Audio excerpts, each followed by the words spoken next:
Why, hello everybody, and welcome to 6 questions, 6 hours, 6 deaths. Yeah, kind of a long title, and also we're going straight 6-6 with this one, but hey, I'm all for it.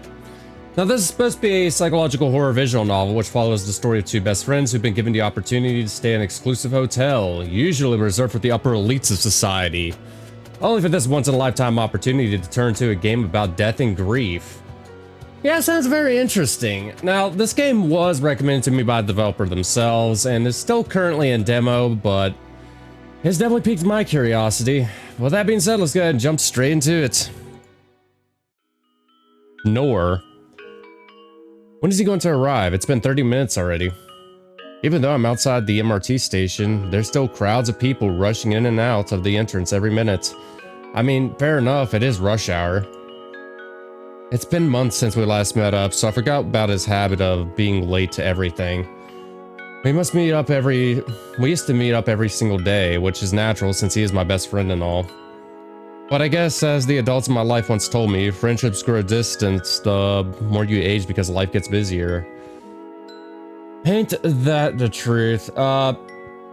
Piece of advice, cause friends do tend to drift apart for certain or specific reasons, but do try to make as many good memories as you can with your friends, because eventually you'll come to learn to cherish those memories later on down the road. I didn't believe them. I thought I'd be the exception to the rule, and I'd meet up with Foz every single day. By the way, I'm probably going to butcher these names. But it's been one whole academic year whilst we've both been studying to finish university. Damn, I've actually missed him. And it's also not like we're both intentionally avoiding each other. I guess that's just the reason why the saying is tossed around so commonly. Life gets busier and relationships change. But me and Foz will always be friends. Nothing will change that. Not growing up, nor his lateness. Where is he? Nor behind you. I turned around and without a second warning, Foz is running at me with both his arms out, reaching around into a hug. He squeezes my body tightly and picks me up. My feet are struggling to touch the ground. He jostles me around with a disregard for the crowds of commuters, even occasionally bumping me into the many people passing by.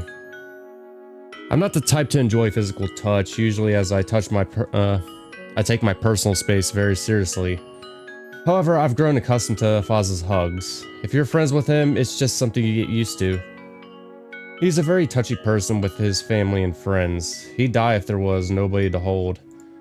I'm pretty sure all of us has that, like, one very sociable friend. I once gave him one of my dolls, a soft woven fur bear, for him to cuddle with because he used to get lonely at night.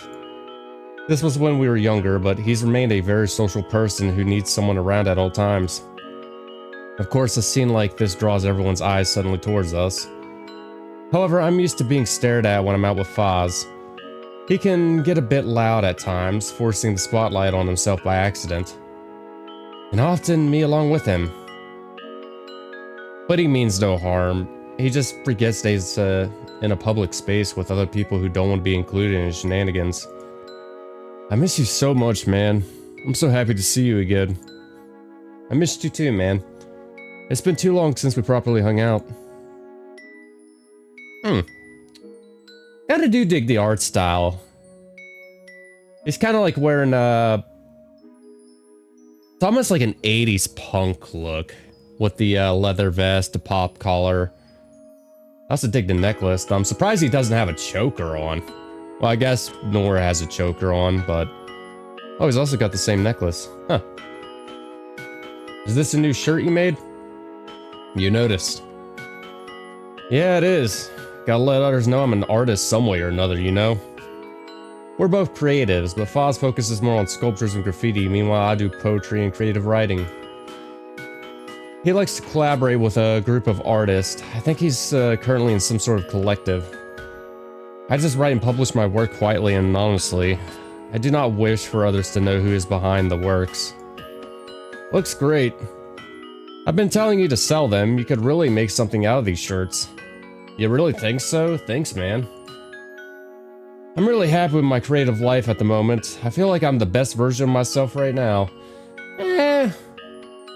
Don't always assume the current version of you is the best you can be, because you can always improve. What's the saying? Always strive for greater heights, as they say.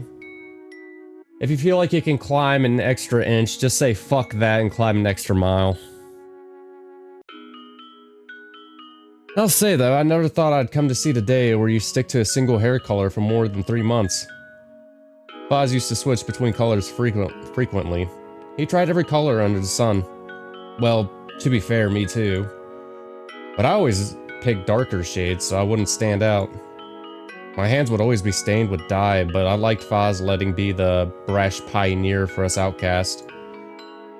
It's taken lots of weird fashion choices and becoming alternative cliches, but I'm happy that he finally seems to have found himself. Well, at least for the moment. Yeah, I really like looking like a natural blonde. I feel so confident. I'm not so sure about natural. Hey, let a man dream. I knew I didn't fit in early on. I wasn't much of a rebel, but being around the weird alternative kids brought a sense of belonging. I didn't need to rebel outwardly with a standoffish personality or spikes on my clothes, but with my mind. Granted, I had tried to look like the rest of them, but just being around them and being accepted made life worth living. My writing is what rebels for me. How are you doing though? You good? I'm not gonna lie, I'm a bit tired from waiting here for 30 minutes. I poked fun gently at his lateness. Yeah, sorry about that. You know, usual deal with my family. Had to cook dinner for my sisters because my mom's still in the hospital and all. Enten is older now. Can't she take care of herself? Thought you two had a small age gap. I mean, technically, yeah, but you know, I got a soft spot for my sister. Gotta spoil her whenever I can, let her know her big brother's here whenever she needs it, you know? Oh. You always gotta be there for your siblings. Trust me, I'm an older brother myself. You've taken care of both of them for so long now. Surely she could help out and look after Azia. Azia? Yeah, I know, but she's been looking a bit sad ever since she entered high school. And you know what that whole part of life is like. New friends and experiences. And hair colors. Hey, low blow. Oh. I just don't want her to think that she's all alone in this.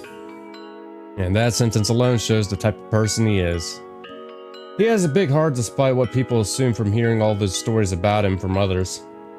Whilst he always had this rebellious nature despite it all, he's always taking care of his sisters, Enten and Azia. Or Azia, I don't know. Enten is only a few years younger, I think around 15. Growing up, they were really close. I think he was even the mannequin for her nail polish practice, which explains the chip nail polish now. But I guess since he's been at uni, that bond has changed. Look, I get it. Mom's in no shape to come home anytime soon, and yeah, it's been tough juggling uni and home life. But I want to do my best for both of them. How is Azia? Well, oh good actually, you know how she is. Quiet. But she did have this meltdown after seeing a fight break out in school. Azia is Faz's younger sister. She must be around 11 to 12 now. She was always the calmer one in the household. Shy, but very happy, like some sort of fairy. Remember when I fought that Neural kid? Neural? She saw it happen. I think it had something to do with seeing me nearly dead. Like somehow that fight she saw at school triggered that memory. You did get into some trouble back in school. No wonder she's traumatized from seeing her older brother all battered and bruised. Come on now. It was like a few major fights. The rest were just mild pushing and shoving. And fights are like stereotypical for high school. Be quite honest, I'd be surprised if nobody's ever gotten in a fight in their entire life. Everybody I've known has been in at least one fight. He does have a bit of a reputation for getting into fights, but they were all for a reason. Not that I'm saying he should fight. I'm just saying he still has a brain and doesn't pick a fight just for the sake of it. Some he lost, some he won. You win some, you lose some. Bound to happen. Either way, he was always injured and bruised up, but he never complained because it was to protect the people he cared about. Not just for his sisters or family, he looks out for anyone. Hell, that's how we became friends in the first place. Our friendship was the stereotypical introvert being picked up by the extrovert without choice. I used to get bullied for being shy back in school, but he stood up for me and fought back against them when I couldn't. But because of me, he became an outcast too. People avoided us, but nobody ever picked on me again. Or at least, not to my face. Yeah, that's another thing. Freaking rumors and gossip. You're bound to hear about a lot of that in high school as well. I'm sure rumors and lies were spread behind our backs. Oh yeah, most likely. Boz never complained though. He said he'd never want to get close to people like that anyway. If you're going to be an outcast no matter what, you might as well try to stand out as much as possible. That's the kind of friendship we have. We support our outcast lifestyle by supporting each other. Hello, you want to stop reminiscing about my magnificent fights? Yes, I have the muscles of Adonis. Yes, I'm single. Yes, I like long walks on the beach. Okay, Foz is actually growing on me. I'm starting to like him. Oh, fuck off. So you ready to stop ogling my rock hard bod and grab something to eat? Yeah. I like Faz. I like him. Wait, did you not eat with your sisters back at home already? Nah, I made sure to leave my belly empty for you. Weird choice of words. Anyways, please let's hurry. I spent my last bit of energy waiting for you. I need food and a lot of it at that now. Woohoo. Nora, I'm going to eat so much food, I'll put the entire cow industry out of business. Lay. Excuse me. I feel someone whispering in my ear, a faint and faintly tapping my shoulder to grab my attention in a way as to not startle me. Would you two be interested in taking part in a short survey? Or study? Me and Foz turned our backs to see a man a bit older than us wearing a long coat waiting for our response. He wore thin rectangular glasses with a hair tied to a low ponytail, giving off an air of cleanliness and professionalism. His clothes, clearly tailored, were suave and almost avant-garde. I actually do like avant-garde. It's actually a very unique art style. It's not my favorite. I think like my favorite would have to be Art Deco, but you know. He looked like he had personality, but was forced to be part of corporate world. Yet his expression showed his playfulness, which made the air around him less intimidating. Sorry, who are you?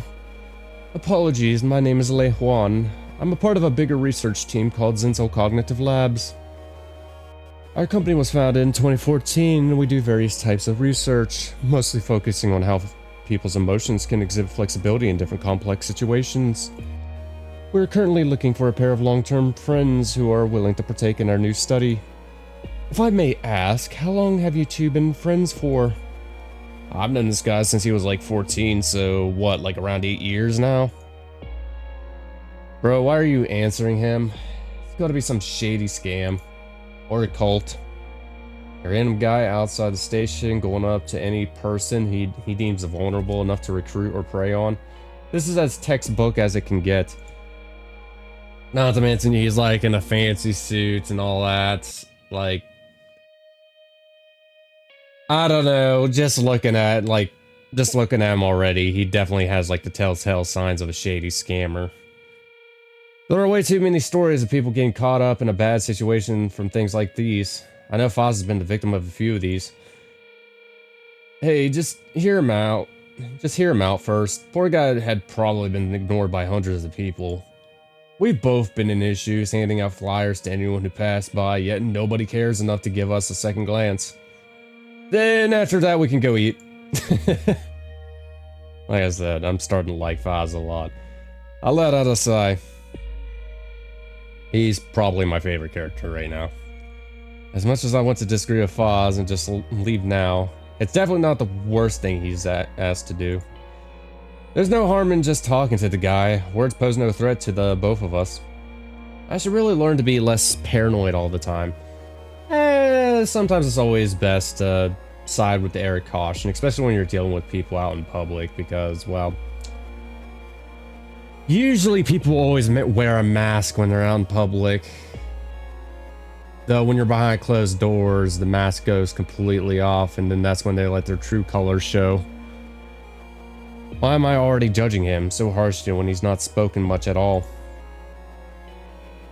I know I'm not the type to easily put my trust in people. It just takes a lot of time for me to warm up and let my guard down. Too many people have bad intentions. Yes, they do. I know Foz is the complete opposite. He trusts people way too easily and wears his heart on his sleeve. I think that's his mantra. He gets himself in situations too often where his life is at risk. That side of him is going to get him hurt one day, physically or emotionally.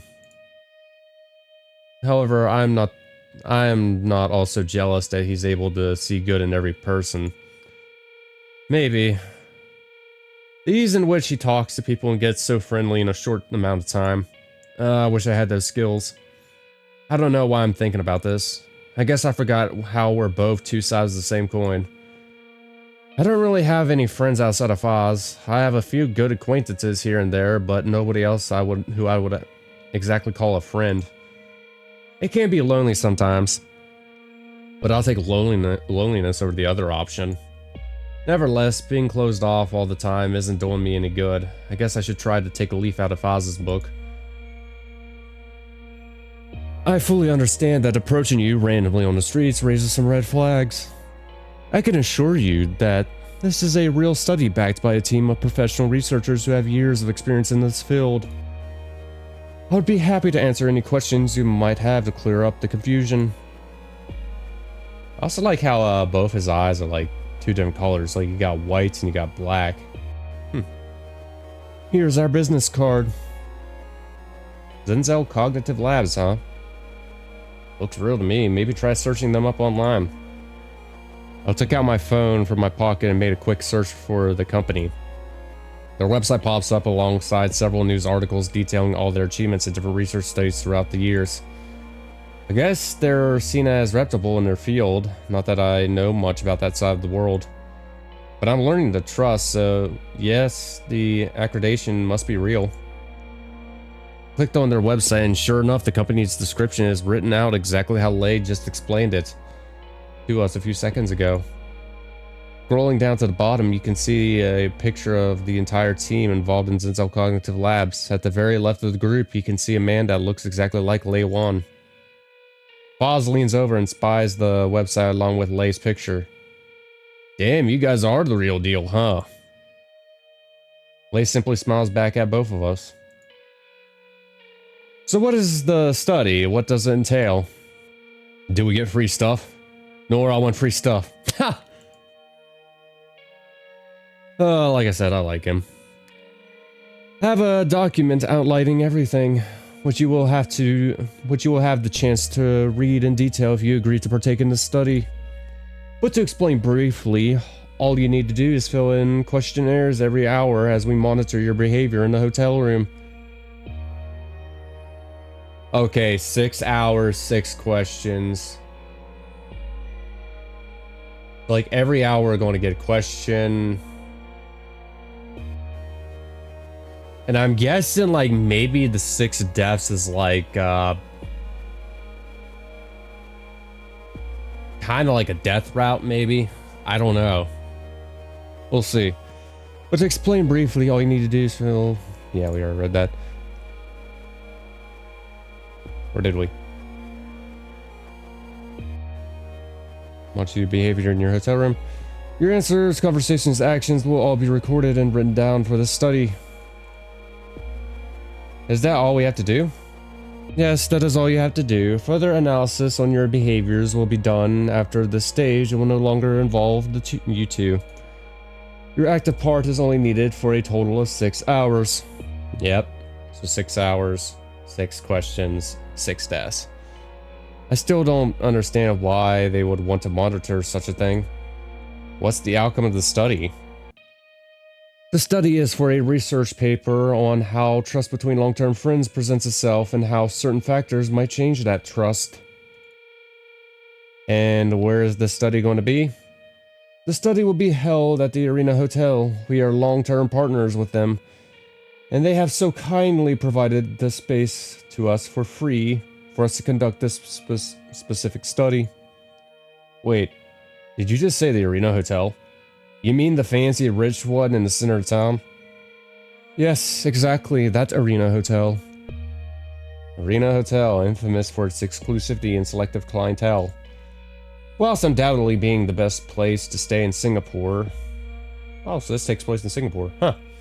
Even if you were a multi-millionaire, you wouldn't have a chance at staying in their broom closet. It's also one of the most luxurious hotels in the entire world, built for CEOs, royalty, and high-ranking government dignitaries. You'd probably bump into a Rothschild or an Mbeni, just in the Italian marble-clad bathrooms alone. The connected multi-tower skyscraper were made to provide lavish experiences for the elite and the rich. Oh, the Rothschilds. And for those who don't know who the Rothschilds are, they're essentially one of the richest families in the world, amassing like a massive generational wealth, primarily through banking and financing. In fact, a lot of their family members today own shares in things like Apple, Nvidia, and JP Morgan. Not to mention family-owned businesses like Rothschilds and Co. But there's like a lot of conspiracy theories surrounding them, like how they own roughly 80% of the world's wealth, for example. But in all actuality, currently the Rothschilds are like nowhere near the richest family in the world. Like, yeah, back in like the 19th century they were, but due to their fortune being divided among numerous descendants that... Honestly, I think like the last time I checked in total combined, their family had like a worth roughly around, I want to say, $1.2 to $1.5 trillion, which is no small amount, mind you, but that's split up between multiple members from the 11 different branches within the Rothschilds family tree. Now, like I said, they're nowhere near the richest family in the world. Hell, they don't even break the top 10 families. Families like the Waltons, the Mars, and of course Al Saud have far more generational wealth than they do. In fact, the second name dropped here, Ahmadi, they're actually way more wealthy than the Rothschilds. Now, I ain't going to go into too much detail about them, but just to make it quick, the Ahmadi family is the wealthiest family in India. And to give you an idea on how rich they are, they currently live in a $2 billion mansion. And yes, I said billion, not million, billion with a capital B. A 2 followed by 9 zeros. That's basically how wealthy that family is. A purpose-made playground for the wealthy to mingle and form new connections. It's for those who don't just gamble with the money, but with entire countries' GDPs. And I also mentioned them earlier, the Waltons. Their family is so rich that their GDP is higher than several different countries. I wouldn't say that me and Faz are the type to care about social status or rankings. Quite the opposite, actually. We both have a deep hatred of the culture surrounding labeling humans as more or less valuable based on such arbitrary concepts. However, there is no denying that the Arena Hotel is a nice place and that this chance will likely never come by again. Why at the Arena Hotel, though? Is the real study about how we react to a specific hotel room instead of our friendship? I wouldn't be surprised if they lied about the topic of the study to us. I wonder when Zenzel got connected to the hotel, or perhaps they work on behalf of the wealthy organizations that are the clientele of the Arena. They're probably backed by like a lot of rich people investing into their company. And as compensation, each participant will receive free food from the Arena Hotel team throughout the study, alongside of bringing home $1,200. Me and Foz locked eyes in an instant. $1,200 for 6 hours of work? That's $200 per hour. We're not even going to be working. All we have to do is answer some questions, and this $1,200 is on top of enjoying the Arena Hotel completely for free. That's too good to be true. Oh, everybody has a price. Whether it be shiny rocks, jewels, or a piece of paper with a dead man's face on it. The moment you start throwing out enticing numbers, people will always fall to temptation. And temptation is definitely the roots of all evil. What's up with the crazy pay? I thought we were just going to be sitting around and answering some questions.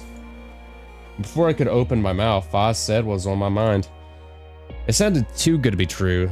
There must be a catch to this. Yes, the only thing you'll be asked from, the only thing that will be asked for you two is to act normally around each other and fill in a questionnaire from time to time. However, as a company, we are still technically using your data for our research. What you two see as normal, everyday behavior is something that we will further analysis in our next stage. You'll be treated as participants, even if you simply sit around and do nothing. The pay is not just to cover the 6 hours of the study, but for the data collected and as a compensation for publishing royalties. Even if you remain anonymous in the final paper, your personal information is still being shared. Zenzel Cognitive Labs takes pride in fairly compensating all of our participants, and we take the procurement of personal data very seriously. When he explains it like that, the 1200 makes more sense. I don't know, it's still kind of sketch though. It doesn't change the fact that it's still a lot of money to be doing nothing though. Do you think this is legit? To be honest, his explanation makes sense to me. Of course they'd pay us a lot of money if they were taking notes of our personal life to give out to the public like that. So yeah, I guess it's legit. Might even ask him for more money. I'm feeling real important after that little spiel he gave us. Dumbass. Just kidding. I guess the pay is really just to cover the company in case someone says or does something that they don't want being published and they try to pull out of the study. What? Like, I don't know, say someone said something homophobic because they're a trash human. Homophobic, racist, or... I don't know, there's a lot of things I could think of. But then again, all this is just pretty much sketch to begin with. But then they realized it's being recorded and they asked to not have that published. The company would lose its data. Oh. It's for legal purposes, so we can't back out. Now I'm worried. I'm not sure. What? Come on, Nor, me and you, bro, we're safe. What bad things do we ever talk about, huh? Nobody's gonna fucking cancel us. I can think of a few things. Okay, well, we can behave for a single night. Be good boys who follow the rules.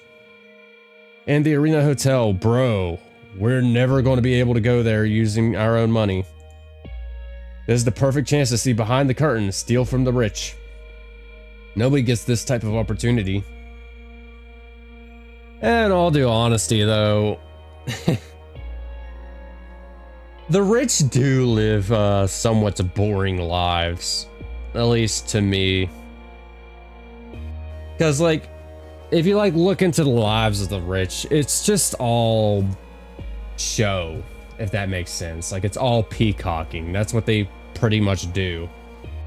They gotta have the most expensive cars. They gotta have the most expensive suits. They gotta have like the most expensive yacht. It's very interesting because like when you look at like how the rich view each other, it's just like a massive dick measuring contest between them. Like you would see a guy with like a massive yacht parked on the side, and then like somebody else with like an even bigger yacht just pulls up, and then that guy gets pissed and he goes and buys an even bigger yacht. That's just basically the rich in a fucking nutshell. It's all peacocking. Just a massive dick measuring contest. Though I'm not a person who would always sit here and say like eat the rich. That's not my kind of thing. And honestly, I much prefer to have rich people because you could kind of look at them in a way as like inspirational what not to be, if that makes sense. Like, YouTubers are actually a really good example of this. Like, if you want to be a YouTuber, try not to be like a good example will be Onision. I mean, I don't want to start a beef, but I mean, I could probably get away with just mentioning Onision because Onision's just kind of a fucking D-bag. But, you know, he's a good example of what not to be if you're going to be a YouTuber. Hence, like, I'm fine with, like, having rich people around because you could just look at them and just kind of, like, inspire yourself on, like, what not to be like, if that makes sense. I guess he's right. I'm always missing out on these experiences, and it seems like whilst we've both been away at uni, Foz has really embraced the spontaneity of life, and I haven't. When is the study? It starts in an hour. If you two decline, the spot will be given to another pair of friends. Damn, that's really soon. Thought you would have left more time in between for us to think about it. Like at least a day or two. Sorry for such a sudden request. I'm aware that it is uncharacteristic of our organization. Either that or you're pulling the scarcity tactic. And for those who don't know what that tactic is, a good example would be like those ShamWow commercials. You know how like the ShamWow guys like, order now in the next hour and you'll receive the second ShamWow for free. It's called the scarcity tactic. It's to basically make it where people don't really think about it. Because like, you know, in the next hour, you know, you can miss out on the second ShamWow for free, even though like they play the same commercial every freaking week and it says the exact same thing. But the reason why they do is just, you know, just so you would pick up the phone and dial and not even think about it. Sorry for such a sudden request. I'm aware that it's uncharacteristic of our organization. However, the only reason this has happened is because I am forced into this situation. The two participants I was tasked with overseeing decided to cancel at the last minute due to reasons I can't disclose. It's the reason why I'm here in front of the station asking strangers. Usually at this time, I would have already been at the site preparing with my subjects, not walking around in public. Peeked how he said subjects. Trust me, I wish they hadn't cancelled. It makes my job so much more complicated because this is such a big project with many team members working together. I can't let them down. It's my fault. And the benefactors, I can't get into trouble. He pauses, clears his throat gently and smooths back his hair. Not a strand had moved, but maybe this was a force of habit. Corporate nature. I wasn't sure. It seems like I overshared. Sorry, I didn't mean to complain about my work problems in front of potential participants. No, don't worry about it, really. Yeah, man, no worries. Work life gets to all of us. A weird remark coming from an unemployed artist. But oh well, I guess that's just Foz empathizing as usual with a stranger. Lei looks off to the side, avoiding eye contact with us. If he's guilty for going on a tangent. So, what are you saying, bro? I kind of feel bad for him. I mean, his participants bailed on him, and now his position at work might be jeopardized. He might get demoted or even fired for something like this, you know? It doesn't seem like Lei is a fraud. I mean, we even searched up Zenzo Cognitive online, and everything seems real. They're an established research company, and they've clearly been around for a while, not to mention they're well connected if they're linked with the arena. But somehow my gut is telling me no. I know I'm always anxious and paranoid, so of course I'm unsure about this. This just seems too good to be true. Something about this situation feels artificial. Fuck it. I should listen to Foz for once. He's right. When else are we going to get an opportunity to dine and stay at the Arena Hotel? I wouldn't be opposed to joining the study. It seems interesting. No, it seems like a beneficial study for society. And a reward for our friendship. No way. No way you agreed. I'm so fucking stoked. I thought you'd go on listing all the potential risks that come with this and refuse to go. And then we end up in a shitty food court like we always do when we hang out. I mean, don't get me wrong, I have no problem going to a shitty food court. Everything I do with you is always fun. But this is supposed to be a special occasion, damn it. We shouldn't just treat it like any other day. We graduated. We're beginning a new chapter in our lives, and we've reunited for the first time in months. This is no coincidence. We owe it to ourselves and our friendship to enjoy this adventure at the Arena Hotel. And 1200, bro, that's such a bonus. We deserve this, bro. After all the shit we've been through, life finally throws us a stick and we're gonna bite. Woohoo, I'm so happy.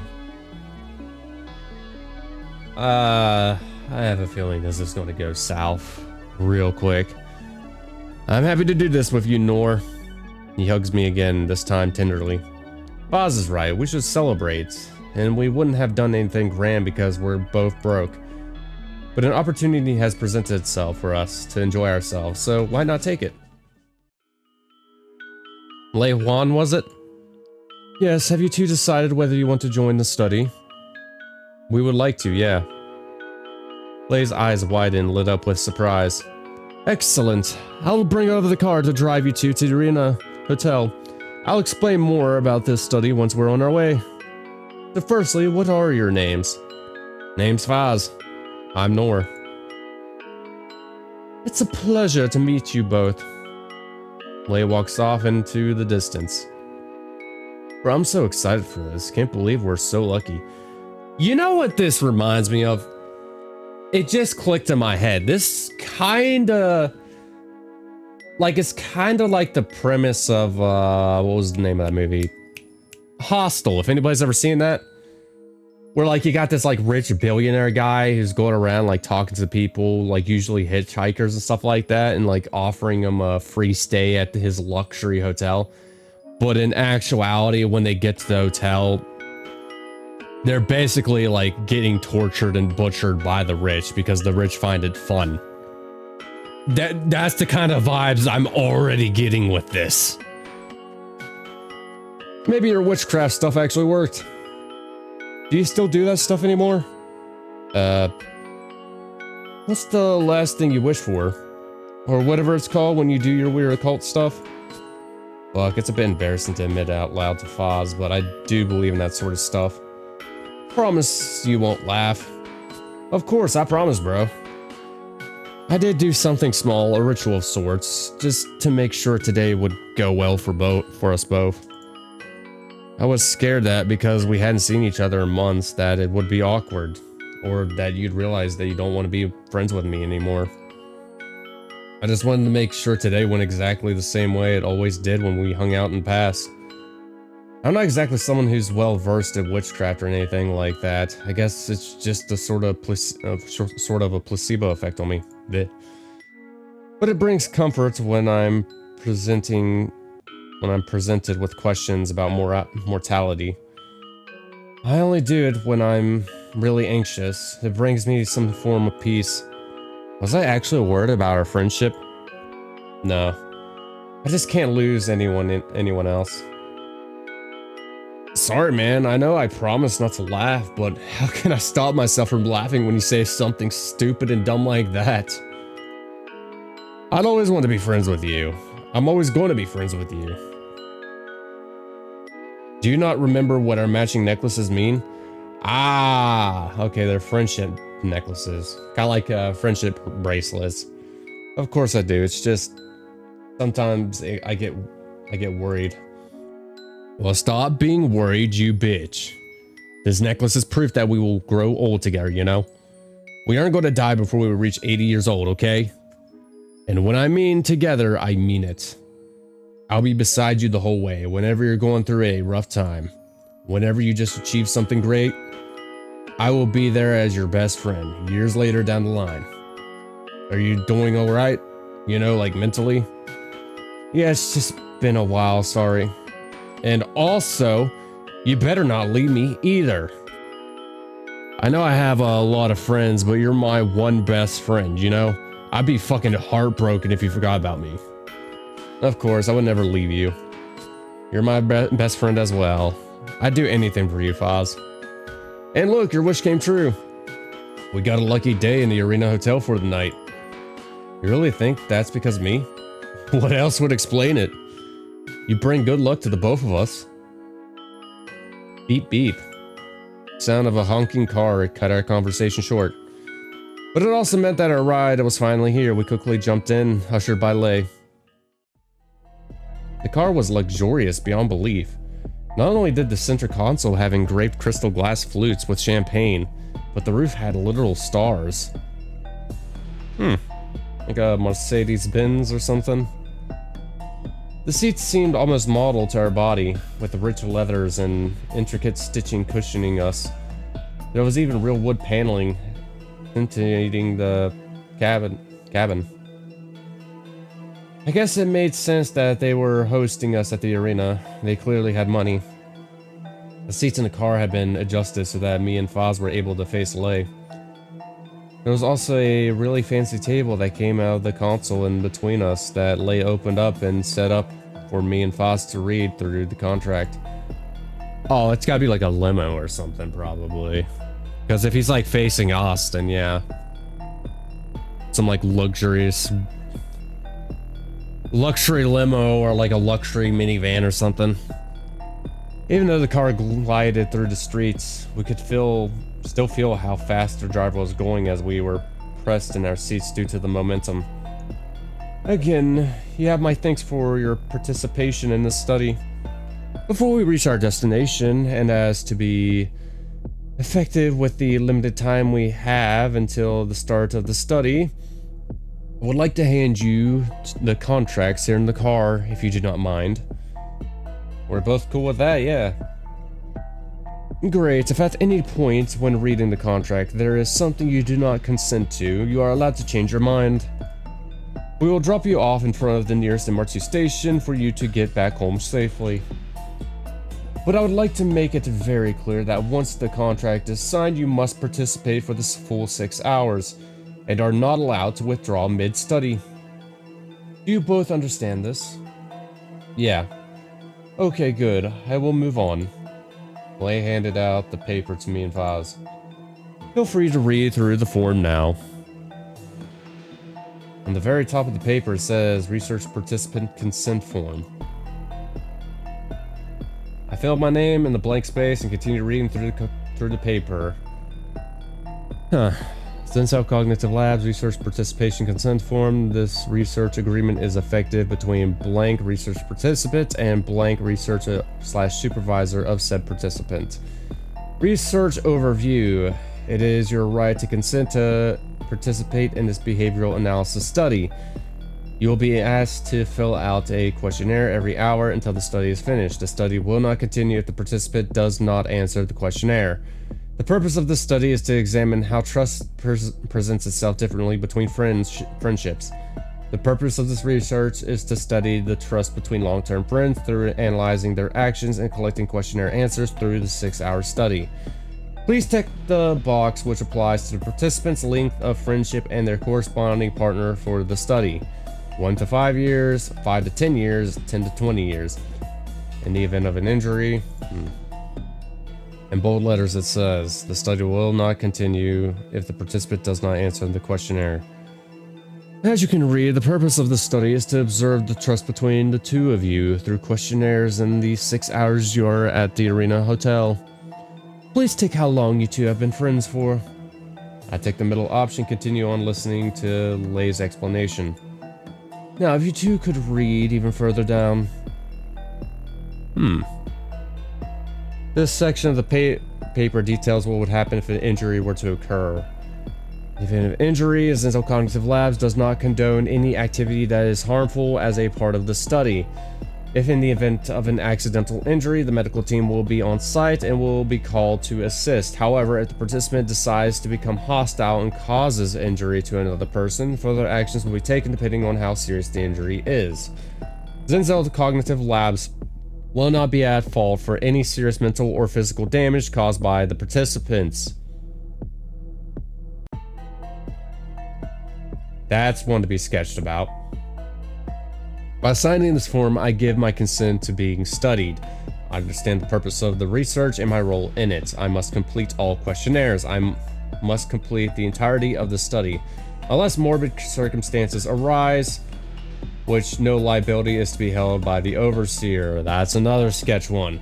I understand that any findings may be published to the general public under an anonymity.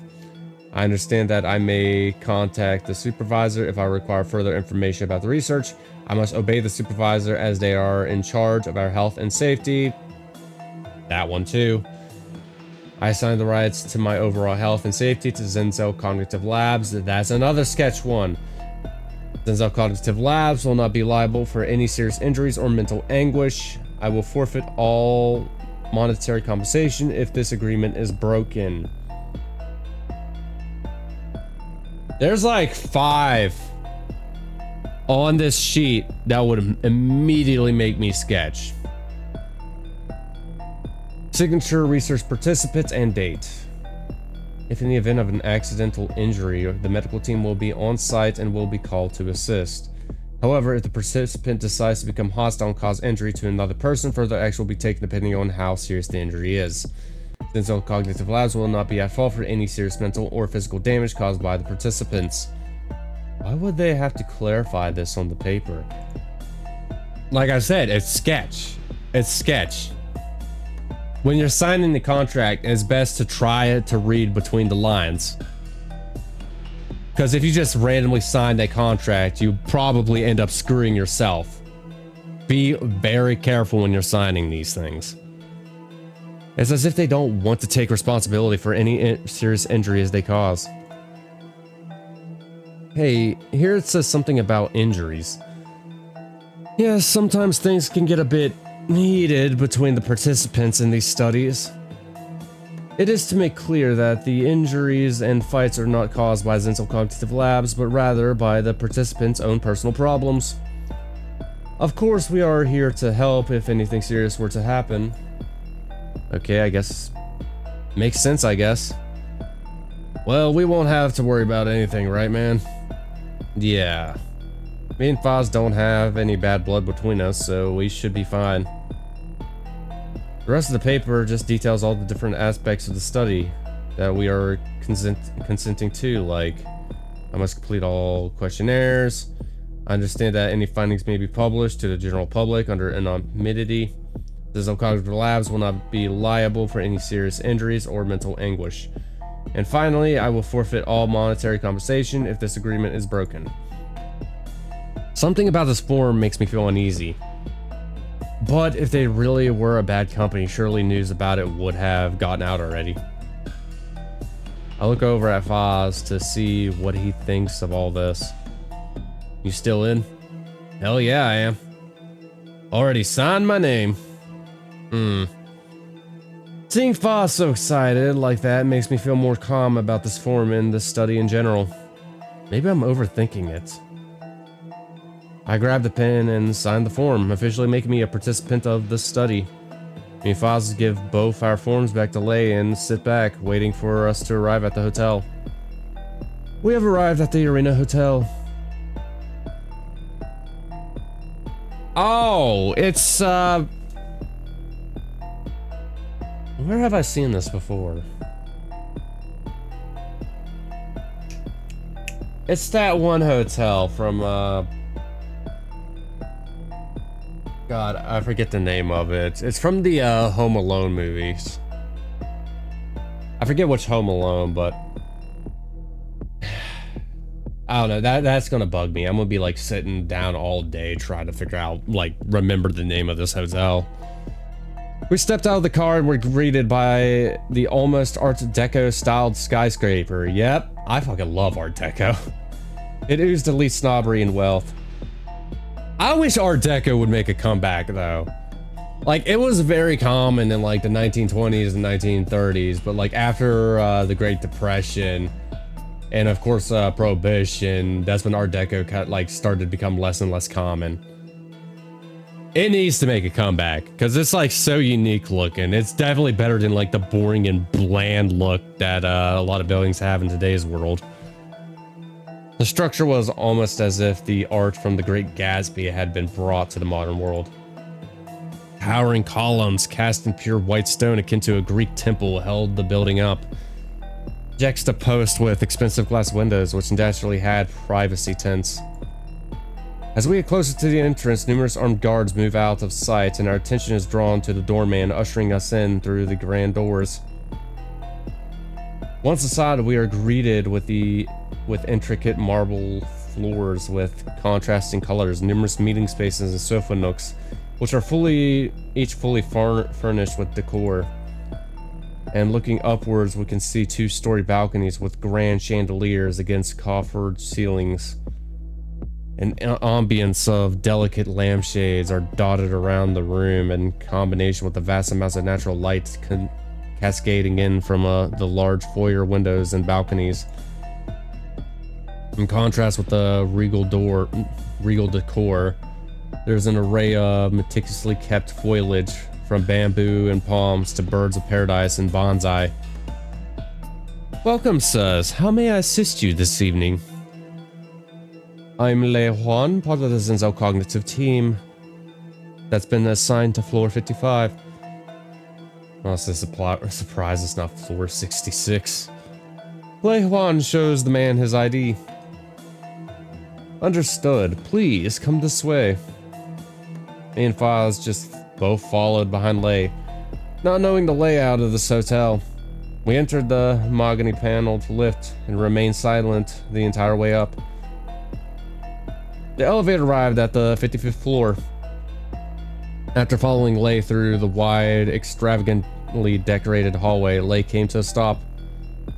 This our room? Paz broke out into a big smile. He couldn't contain his excitement from finally being let free to enjoy the amenities of our hotel room. No, before I lead you both into the main hotel room, I must first show you the questionnaire room. Paz's smile quickly disappeared from his face. I don't think he remembers that at the end of the day, we're here as subjects for a study, not people who won the lottery and are fully free to do as we please. Lei opens the door. By the way, if you ever win the lottery, don't spend it. Don't spend it on like luxury shit. Best thing to do if you win the lottery, invest it.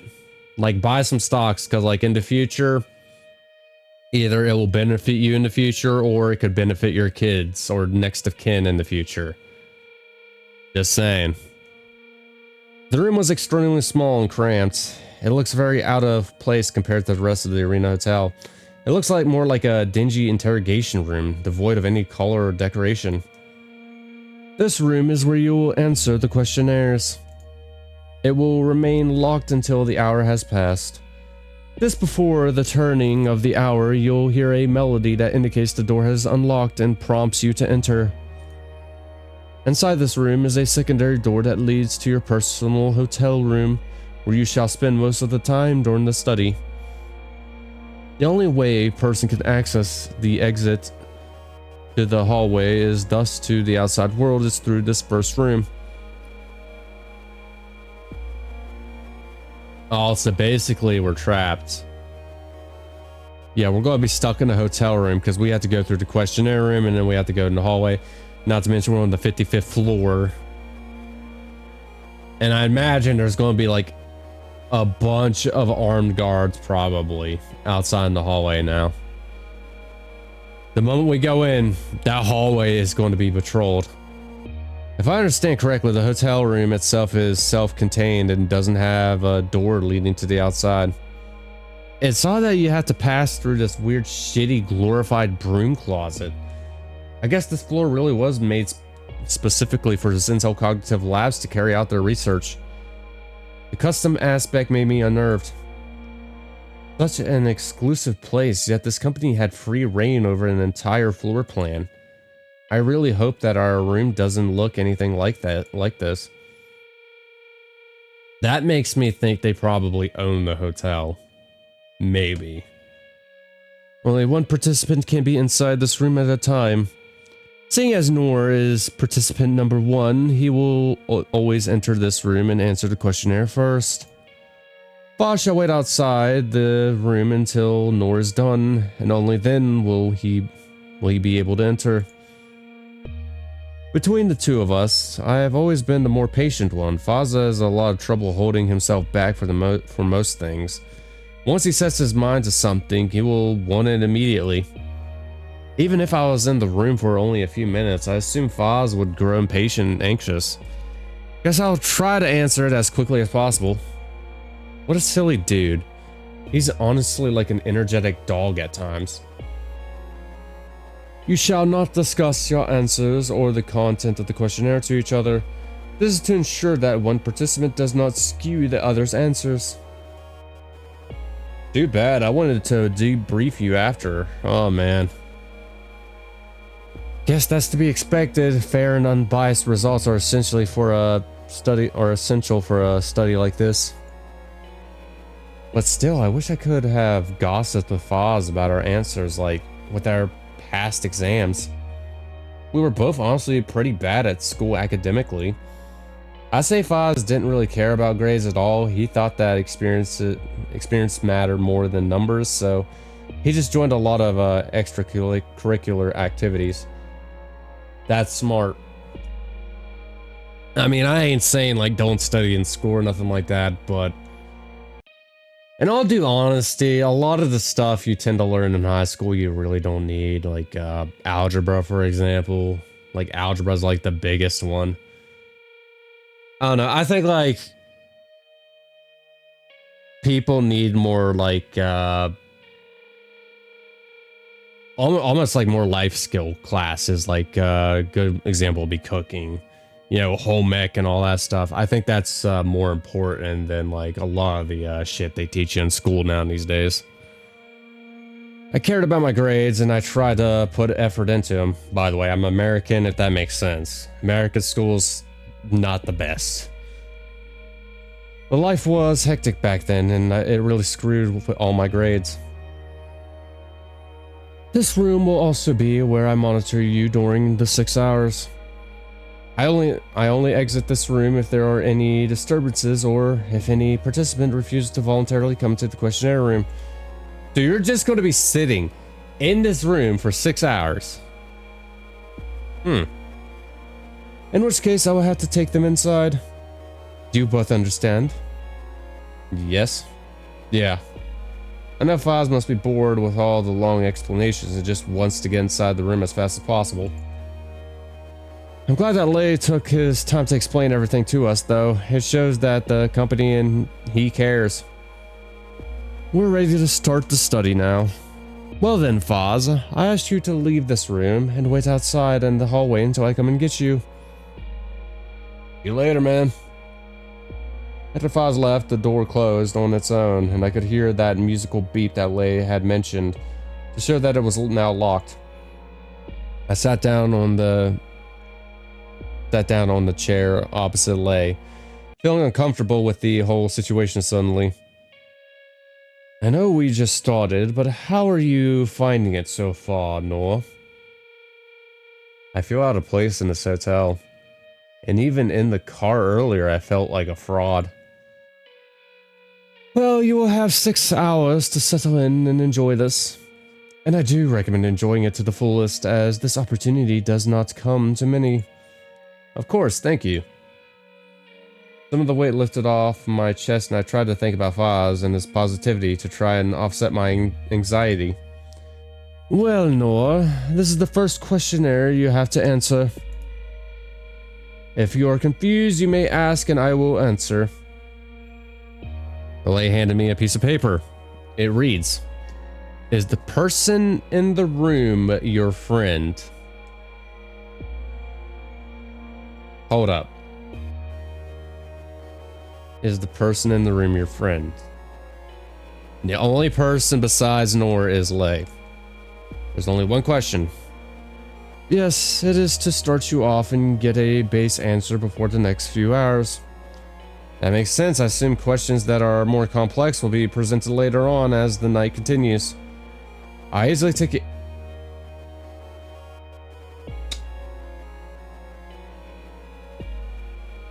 Read between the lines.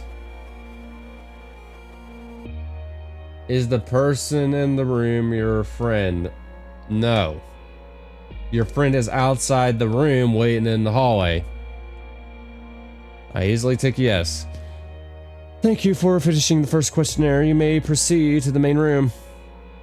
Door unlocks, accompanied by a melodic beep. Oh wow, this room actually does look fancy. You got like a pool table, a massive flat screen TV.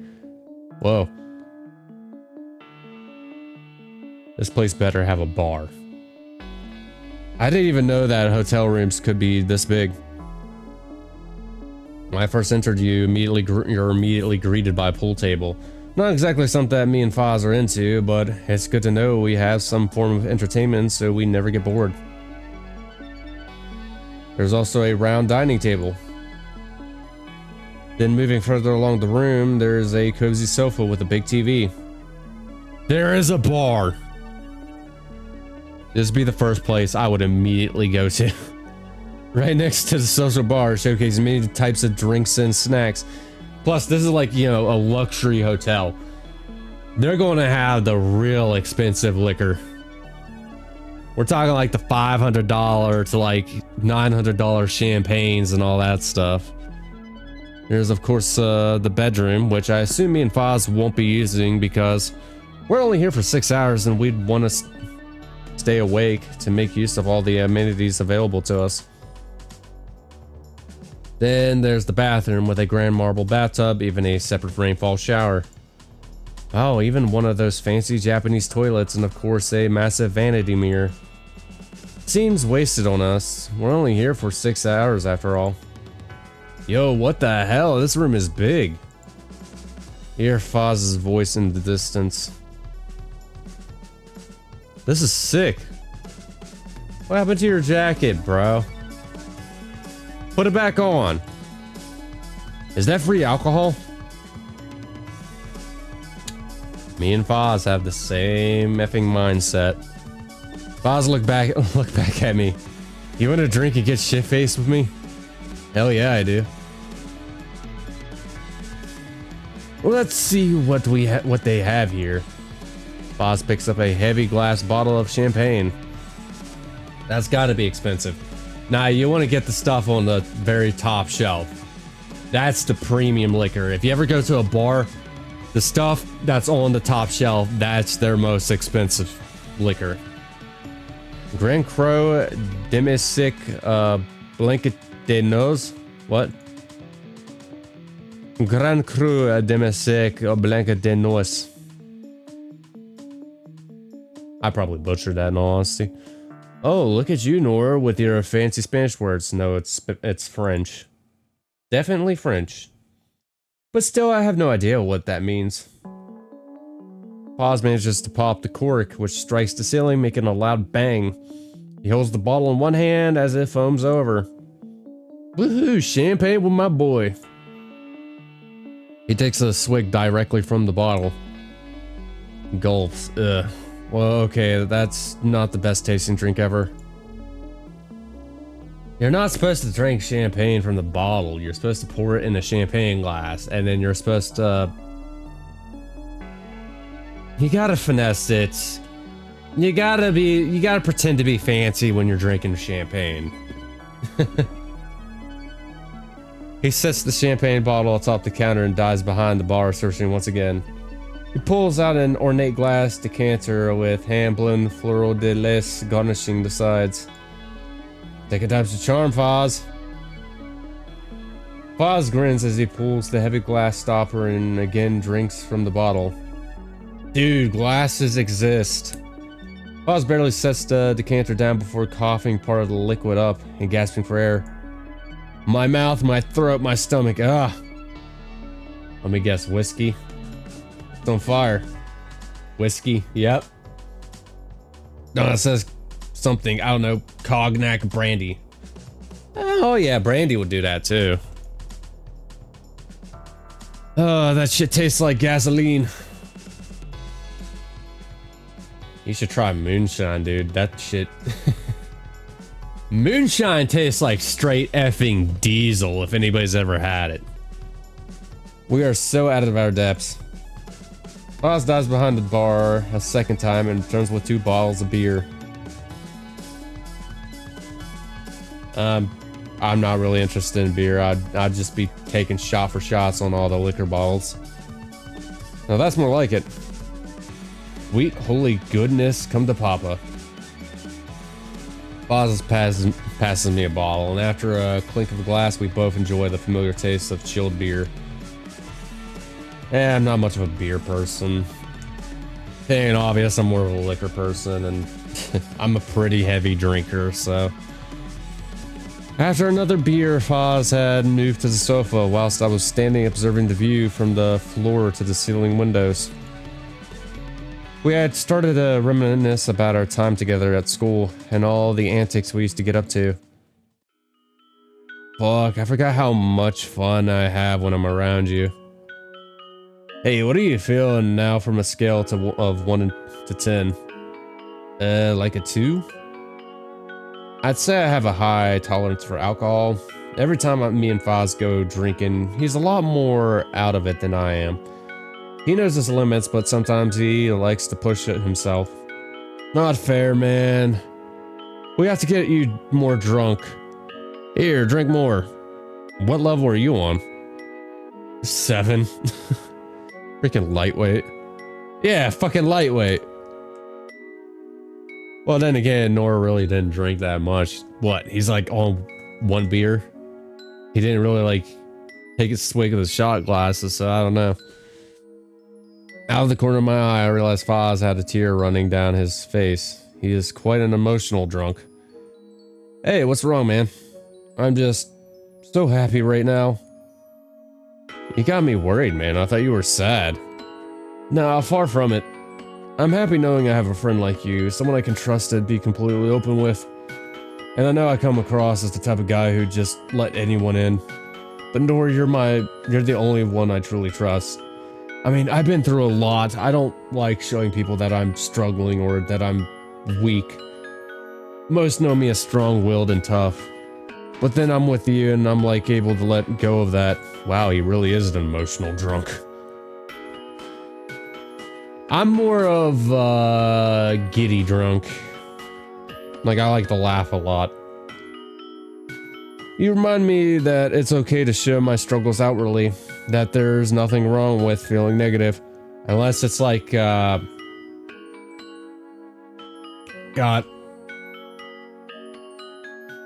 Unless it's like tequila.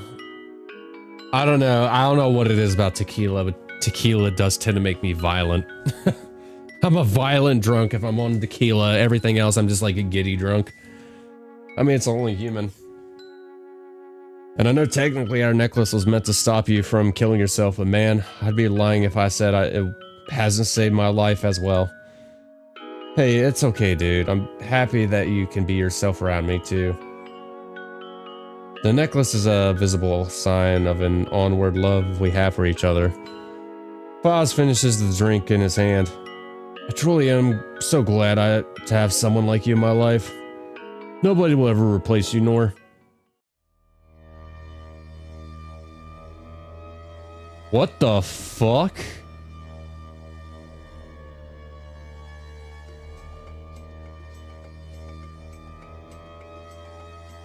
Foz? Head is gone. Hey, Foz. His head is gone. Hey, Foz, answer me. His head is gone. Did his head just like explode? What the fuck happened? Foz, I think it's time to go home now, okay? Let's go back. I go over to reach for Foz. His body slumps over and makes a loud thud noise as it falls onto the floor. His body lays motionless as more blood oozes out to form a puddle. What the fuck? What the fuck? What the fuck? What the fuck? Is that him? Is that really my friend? Dead on the floor? Ugh. I quickly stand up and take a step back. My breathing is getting shallower. There's no way. That's not real. I don't want to believe it. We were talking. We were having fun. But... Someone help my friend. His head is... Why is this suddenly so hard for me to speak? Because you're in shock, my boy. I can handle stress, I'm good at staying logical and calm. It's kind of hard to, be logical and calm when you like, essentially when you're like in the presence of a dead body, or seeing somebody get murdered. Although I would probably like lose my mind if I saw somebody effing like somebody's actual effing head explode in front of my face. Just saying, like. It's like impossible to remain calm in these types of situations. It wasn't supposed to go like this, damn it. This night was supposed to celebrate our friendship. For us to plan our future together. To have fun once again. But your head. Where's your head? Hey, stop the study. Help my friend. Please, please. Then my paranoia kicked in. What if this is part of the study? They're not coming in to help. Nobody's head just explodes like that on its own. They must have done something. Maybe slipped something into the drinks? Did you rich fucks do this? Did you guys fucking kill my friend? Is that why the other group bailed on you? Where's your morality, damn it? They're rich, they don't care. This is my friend. He's a whole person in my life. Nobody's answering. They don't give a fuck that my friend just died. They plan to trap us in this room and kill Foz from the very beginning. Is this what the real study is about? To see how one would react if a long-term friend died in front of their eyes? I should have said no to this. I knew 200 an hour was shady. Melody chimes. The sound of the door melody opening can be heard. The first hour has passed. It is time for you to fill in the questionnaire. I charged into the small, gray room and locked eyes with Lay. Every ounce of logic leaves my brain. No thoughts, just purely driven by anger. I grabbed Lay's shirt.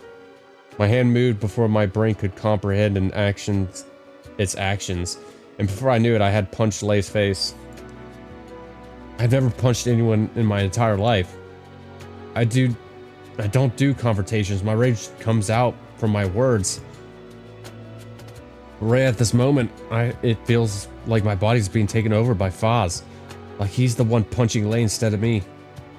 What the fuck did you do to my friend? Please fill in the questionnaire. Fuck your questionnaire. I'm going to kill you. I grabbed his shirt again and pulled him towards me. And why would you want to do that? Lay mocked me, as if he was talking to a child. Because you killed my friend, you bitch.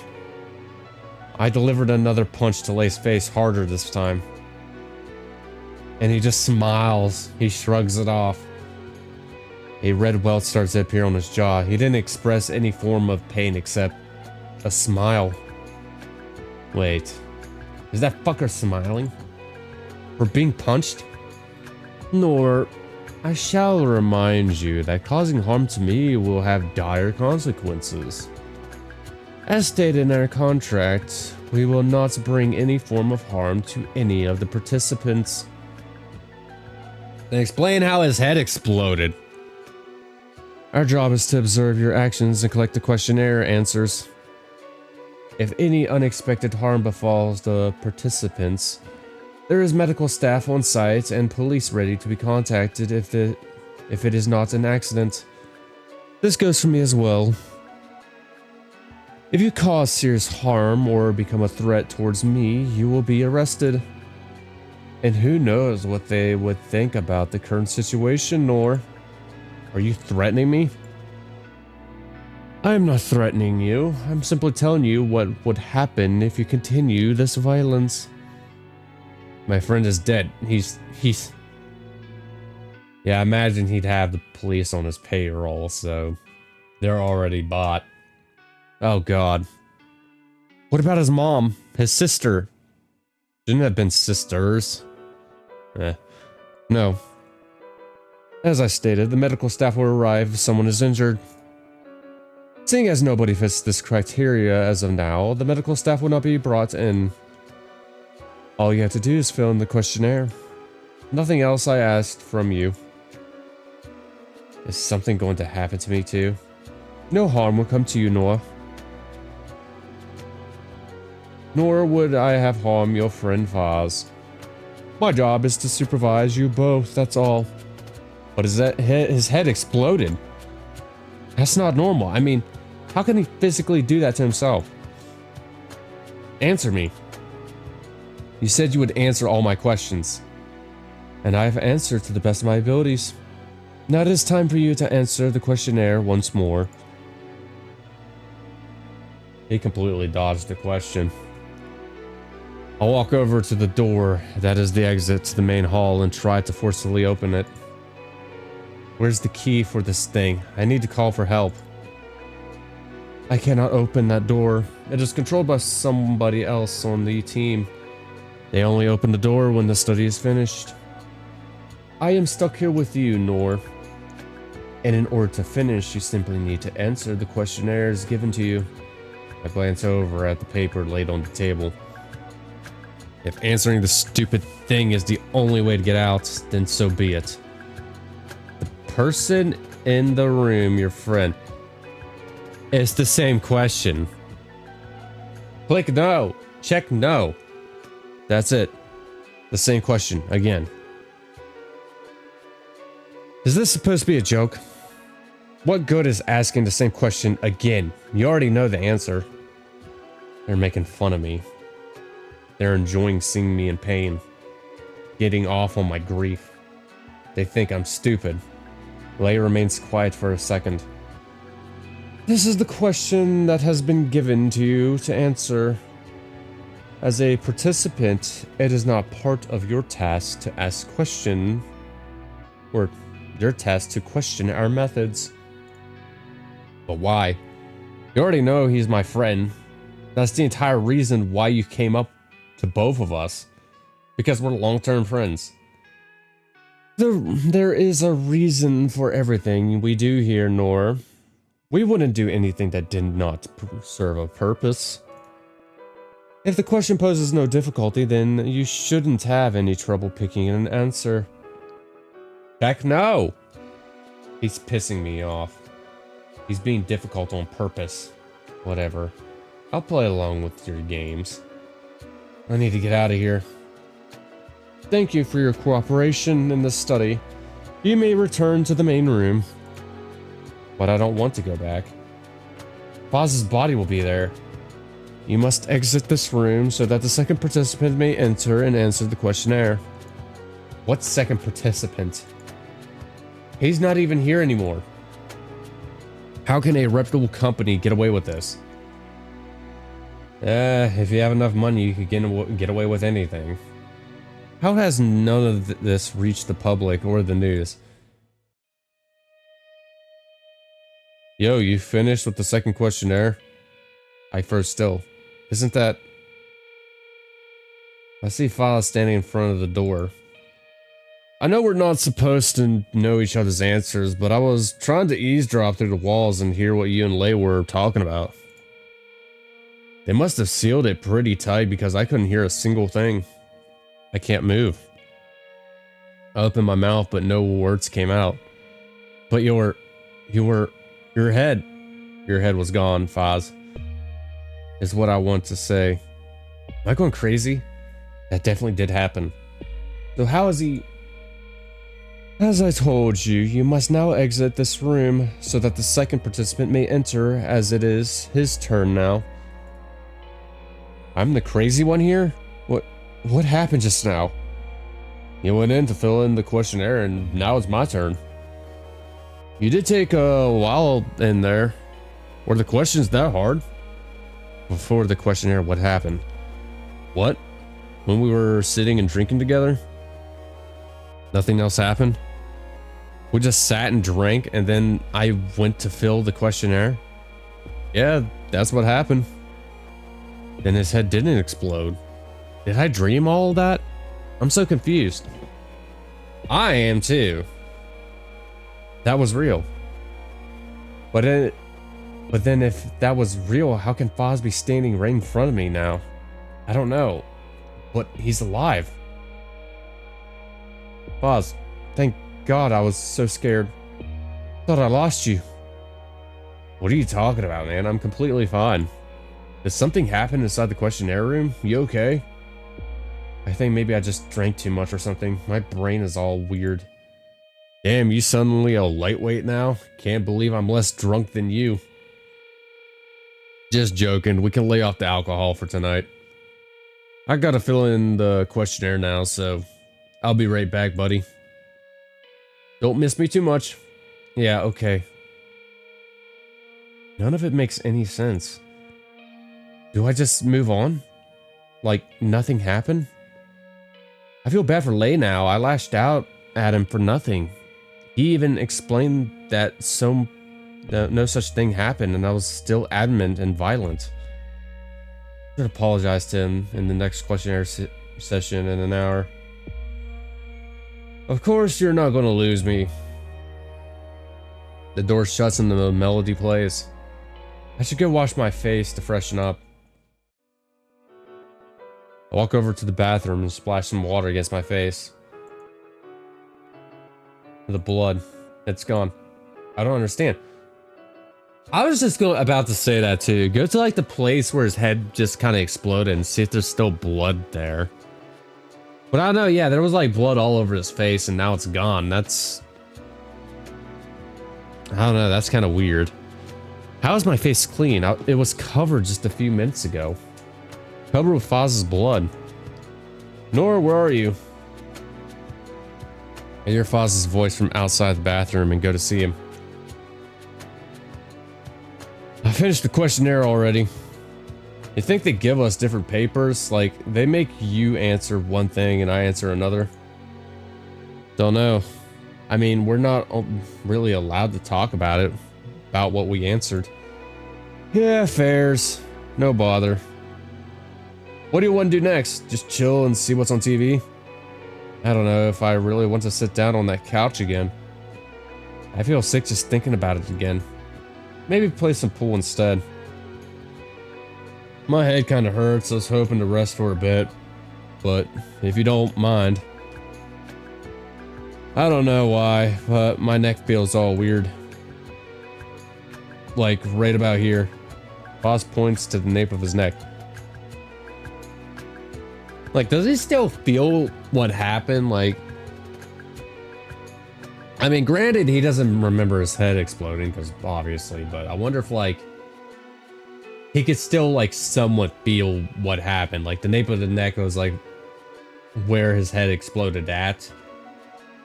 And he could still feel, like, almost like, what was it, like a phantom pain or something like that, or like a phantom touch. Kind of like how, like a good example of that would be like, let's say you get your arm chopped off. You could, like, honestly, you could still feel the pain from, like, that severed arm. It's, like, weird.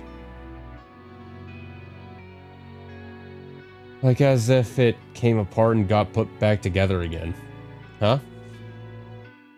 It's fine, though. Nothing major. Just kind of sore, I guess. Nothing I can't handle. So you felt it?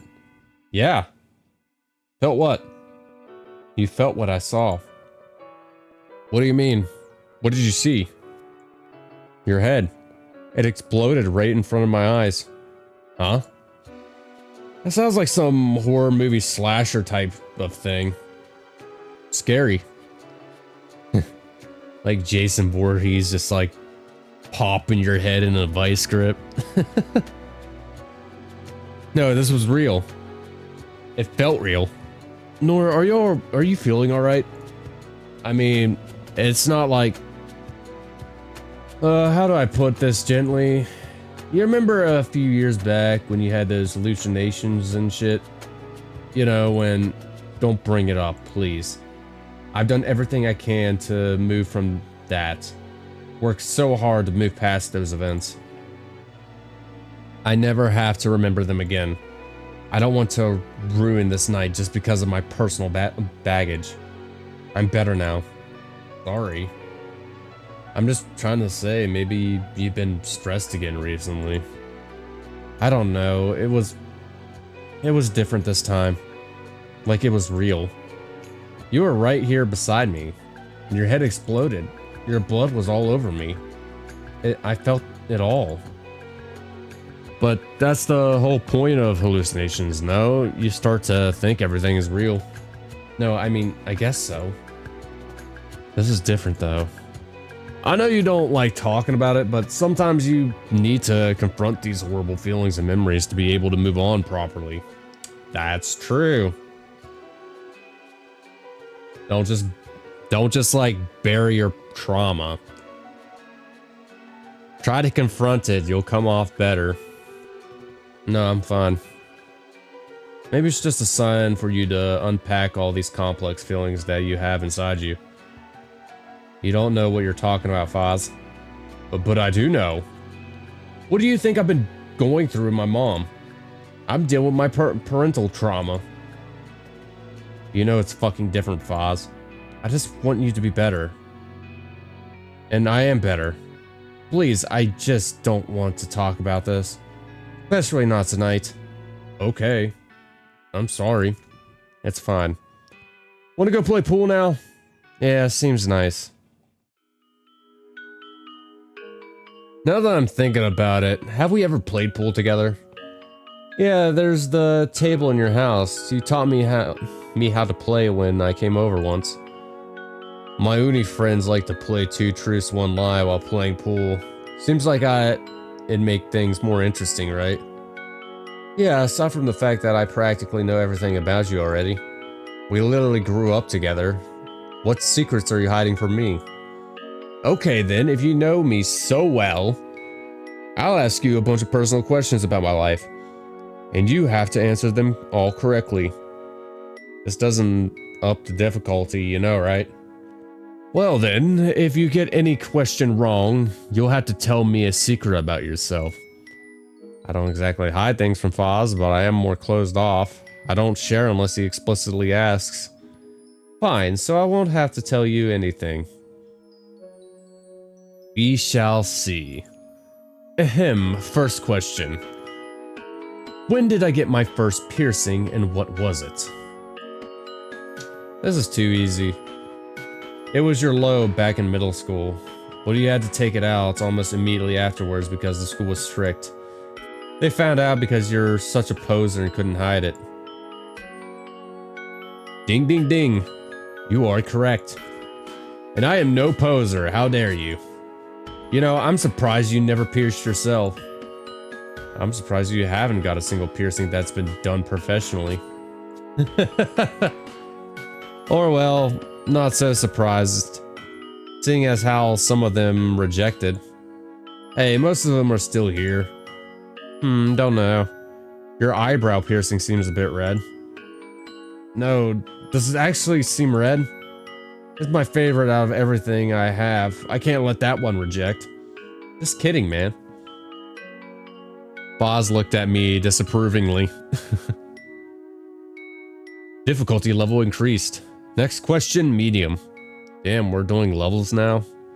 Of course, I'm a good game master, see? Making things interesting for you. Let's see. What's the biggest regret I have? I'm the one who lives too much in the past. Foz is the opposite and doesn't have any regrets. He moves on from things even when it's bad. Can I get a clue? I thought you said this would be a walk in the park for you. Do you need a hand now? Can't figure it out? Need some help? Never mind, let me figure this out on my own. There's only really 2 things that would weigh on his mind, his family or friends. And I'm his only close friend, but we never really had any bad blood or serious fights. Smaller fights, sure. I mean, yeah, friends do tend to get into smaller fights occasionally. We've been friends for years, so that's a given. But his biggest regret, if I were to take a guess, rebelling against your mom when you were younger instead of helping her. Damn, fuck you. How'd you even remember that? I saw it unfold in real time. Foz was rarely ever at his own house. He'd always stay over at mine, or God knows where he went when my house wasn't available. But it was all to stay away from his mom. I really don't think it's your fault though. I mean, every kid rebels against their parents at that age. I'm sure all your friends are like that too. Not you though, you were close with your parents, right? Yeah, I guess, but even I had my rebellious phase with my dad. And he doesn't really respect me enough for me to respect him back. I feel like it's different though. My mom needed me, you know? Or needed anyone to help her somehow. And nobody helped, everyone just pushed her away. Including me. You can't blame yourself. You didn't know she had borderline personality disorder. Ooh. I didn't know, but I still should have helped her. It was so obvious that she was going through a lot at the time. You're not supposed to shoulder the burden by yourself. You were a kid. What's important is that you're here for her now. Yeah, I know. Thanks, man. It's been tough, especially with her being in and out of the hospital. But we've really grown close in recent years. I'm happy for you, man. Okay, next question. Hard mode now. What the hell? How will I die this time? What?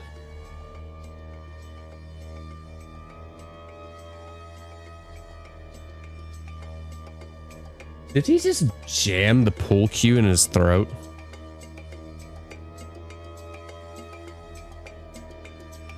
Yeah, he did.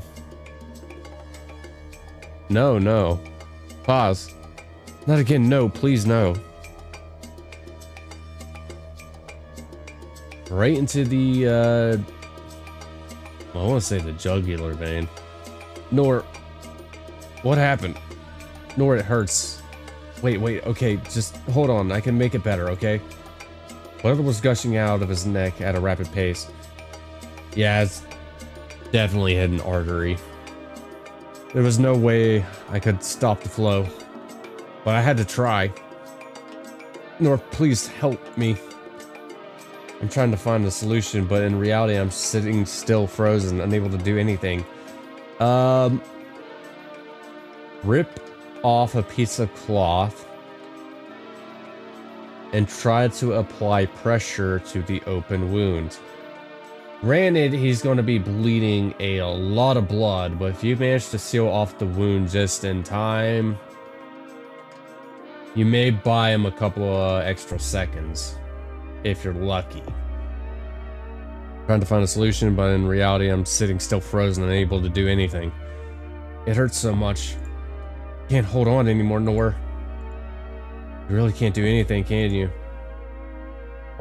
Foz stopped responding, and the glint of life in his eyes dimmed. No, Foz, no, not again. Why am I seeing him die again? This feels like a never-ending nightmare. The second hour has passed. It is time for the participant to fill in the questionnaire. Even as I hear the announcement, I can't help but just sit here helpless. I don't want to move. I don't want to continue this. A few minutes passed. I hear footsteps behind me and I look up. It's Lay. If you do not enter the questionnaire room, I'll be forced to drag you along to the room myself. I don't want him to come anywhere close to me, let alone touch me. Do you not see that in front of you? See what exactly? Silence filled the air. Is he just ignoring Foz's body, or does he actually not see anything? Nor. It is time to answer the questionnaire. Lay hunched over and tried to grab me, but I quickly evaded his palm and moved back. Okay, fine. Just don't touch me. Slowly lift myself up and walk towards the gray room. Once we both entered the room, Lay pulls back the rusty chair for me to sit on before seating himself across from me. I refused to look anywhere else aside from the ground. He died again. I opened my mouth, but barely any volume comes out. My throat was so dry that all the crying and screaming earlier. I saw Foz die again in front of my eyes. I don't know why I was telling this to Lay. He can see everything that happens in the other room. I mean, he was literally in the other room a second ago. He was standing right in front of Foz's corpse. But Lay didn't react. He did not care. I didn't have the energy to be mad at Lay anymore. All my power has been sucked out of my body. I'm not strong enough to see my friend die, let alone twice in the span of an hour. The thought alone of losing Foz is already such a gut-wrenching concept to me. I can't lose him. I just can't. And now they're putting me in this hellish time loop where I see my friend die over and over again. Not really a time loop.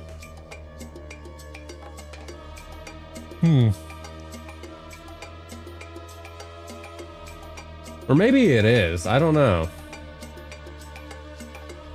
I look up to see Lay leaning forward from his chair with pity. Odd. But it wasn't just pity for my circumstance. Lay's eyes were filled with such disgust for me. Is it really that pitiful to see someone as weak as me? He enjoyed feeling above me. What's going on? Can you please just tell me what's going on? Why did I see my friend die twice in front of me tonight? More tears started streaming down my face. I'm so sorry, Foz. Did you resurrect him from the dead? Did he ever truly die in the first place? Is he even dead right now? You said you couldn't see him earlier. How are they even doing this? I don't understand. I don't either. I'm still confused by this. Is it real and happening in front of me? Is it all just happening in my head? Did you drug me up? Do something to my brain on that car? Again, I can assure you that Zinzo Cognitive Labs do not condone or partake in any form of medical malpractice in their participants. And if found to be true, the study will immediately stop. We simply provide a space to see how you act with your friends. Liar. There's no way he didn't alter my brain or alter Foz's brain. Do supervisors lie to their participants? Lay simply smiles. There are instances where a supervisor must lie to their participant as part of the study, yes.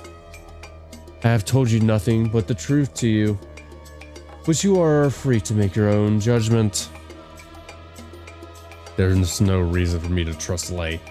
Everything about him could be fake for all I know. His name, his credentials, this study. There's no way to prove all of it. Why is this happening? I asked again, expecting no proper answer. Because you signed up for it, Noor. Everything that is happening here is due to your own free will. I explained the study and read you the contract.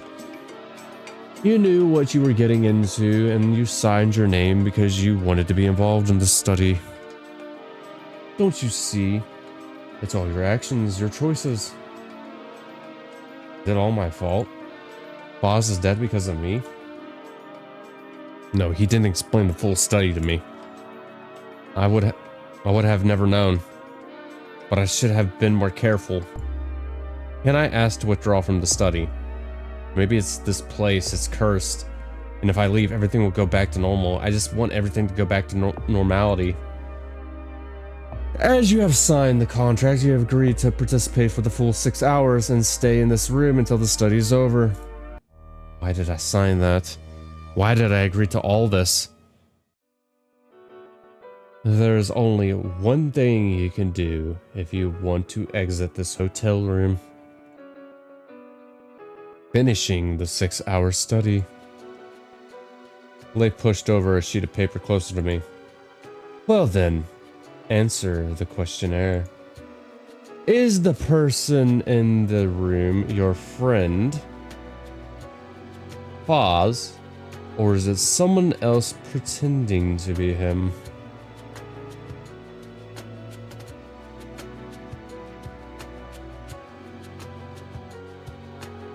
That's a very interesting question. 6 questions, 6 out of 6 deaths. A visual novel by Aja Alexandra and Fire Tehran. Thank you for playing the demo, which covers the prologue of the game. The full game will have multiple endings, depending on whether you trust Foz or not. Expect more horror and lore on all 3 characters in the future. Be updated on the game's development on Instagram. Concept story writer, artist, and code Aja Alexandra. Composer, scorer, arranger, and writer Fire Tehran. We hope you enjoyed the demo. Yeah, that was actually very interesting. I'm definitely looking forward to playing the full game when it's finally out. Although, if there's like one thing I would tell the developer, don't be afraid to go like full on into the gore. In fact, what I would recommend doing, try to make Foz's deaths like progressively worse. Because you got like a good snowball effect going on here with you know, like his head exploding and then him getting stabbed in the jugular vein. Don't be afraid to go way into like the deep and the messed up gore. Like progressively make it worse, because it's supposed to be a psychological study.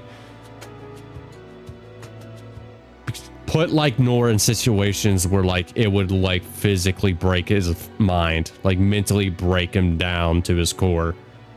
Because I think like anybody would snap after seeing their friend die, but like depending on how brutal the death is, would have like a more severe psychological effect on the person who witnessed their death. But yeah, all in all, I'm definitely looking forward to the full release. It's definitely looking up to be a very interesting horror visual novel. But if you guys enjoyed the video, like and subscribe as always. Until next time, have a good day.